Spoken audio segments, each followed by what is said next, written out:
दोस्तों, व्यापारी किस तरह अपनी चतुराई और समझदारी से अपने व्यापार को आगे बढ़ाता है, आप इस कहानी में समझोगे। तो दोस्तों, एक बार अकबर के राज्य में एक बार पूरी तरह से खजाना खाली हो गया। तो अकबर के राज्य में पूरी तरह से खजाना खाली हो गया तो अकबर ऐसे बुरे वक्त में किसे बुलाता? बीरबल को। तो राजा अकबर ने बुद्धिमान बीरबल को बुलाया और कहा, बीरबल, खजाना खाली हो गया, अब बता क्या करना चाहिए। बीरबल ने कहा कि हुक्म, इस राज्य का व्यापारी वो ही सहायता करेगा बुरे वक्त में, और कोई नहीं करेगा। व्यापारी को बुलाया और कहा, सहायता करोगे? कि हाँ बिल्कुल करूँगा। करनी भी पड़ती, आखिर राज्य का व्यापारी जो था राजा को कैसे मना करता। खजाना राजा के सामने खोल दिया। अकबर ने पूछा, तेरे पास इतना खजाना कहाँ से आया? कुछ नहीं साहब, मैं टैक्स चुराना जानता हूँ। मैं आप ही के लगाए सभी टैक्स में से टैक्स बचाकर रख लेता हूँ। अकबर का दिमाग खराब हो गया।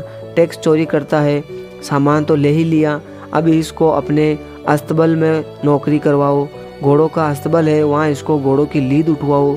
देखो अब प्रकृति का नियम। उस व्यापारी ने इतना अच्छा बोला और परिणाम क्या मिला? घोड़ों के अस्तबल में काम करना, किसी से कोई शिकायत नहीं, किसी से कोई गुस्सा नहीं। उसने वहाँ भी संभावनाएं खोजना शुरू किया कि अब क्या संभावनाएं है, क्योंकि व्यापारी में अगर असली व्यापारी डीएनए होता है तो वो संभावनाएं खोजता है। अब उसका क्या काम था? घोड़ों की लीद उठाना। 6 महीने बाद अकबर का खजाना फिर खाली। खजाना खाली, किसको बुलाया जाए? बीरबल को बुलाया। बीरबल को बोले, खजाना फिर खाली, अब क्या करना चाहिए भाई? बीरबल बोला, उसी को बुलाना पड़ेगा। अकबर बोला, उसके पास अब क्या सामान बचा है? वो अपने घोड़ों की लीद उठाता है। कि नहीं, वो व्यापारी, उसी को बुलाओ, मदद कोई और कर ही नहीं सकता। उसको बुलाया और व्यापारी से पूछा कि कोई मदद कर सकोगे? तो व्यापारी बोला, हाँ साहब, ले आओ, पहले से और डबल ले आओ। अकबर हैरान होकर बोला कि अब की बार कहाँ से लाए इतना खजाना? व्यापारी बोला, कुछ नहीं साहब, आपके जितने भी घुड़सवार थे, जितने भी सैनिक थे, सब भ्रष्टाचारी निकले।